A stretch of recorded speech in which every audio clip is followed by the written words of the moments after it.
So I do want to go ahead and introduce you to a concept that's going to be coming up a lot over the next 3 or 4 units after this current one.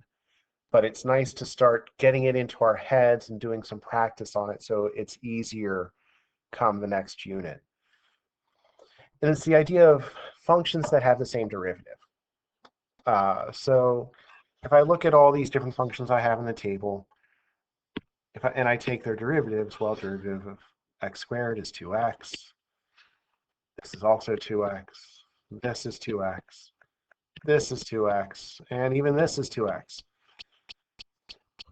And if I notice, even though I have all these different functions, their derivatives are the same. And so if we look at what makes the functions different, the difference is they all differ by a constant. So I have plus 0, I have plus 4, minus 7, plus 9/13, minus pi. So this means that I have to take into account when we start learning how to do derivatives backwards, I have to take into account the fact that I have a bunch of different functions that have the same derivative, but they all differ by a constant.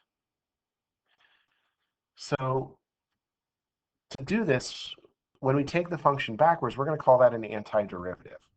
And there are two ways we talk about this. One is a general solution, where all we know is a derivative, which means there's an infinite number of possible functions. But those possible functions only differ by a constant, which we call plus c. So for example, if I know that k prime of x is 3x squared, and I'm being asked to find k of x, well, I ask myself, what has a derivative of 3x squared? Well, I did the power rule to get here. I'm going to kind of ignore the 3 to begin with. I'm going to focus on the x to a power. The power rule says that I have the base the same, and I subtracted 1 to get the 2. So I'm going to add 1 to get my new power. And now I'm going to check this by taking the derivative of x cubed to see, do I need to worry about anything as a constant multiple? Well, the derivative of x cubed is 3x squared. So that worked out okay. But my function k of x could be x cubed, or it could be x cubed plus 1, x cubed minus 7, x cubed plus pi, x cubed minus the square root of 13.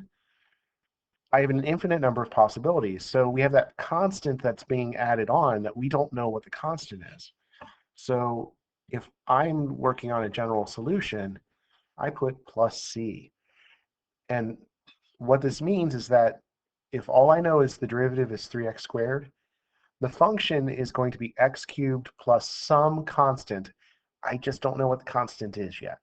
So we're going to leave it as a plus c. So it's the antiderivative would be x cubed plus c. And this is called a general solution because we don't know what c is yet. If I want to know what c is yet, I'm moving over to the particular solution now. To find out the derivative, or the constant in the antiderivative, I need a point that the function must go through. So we know the derivative and a point the function must pass through.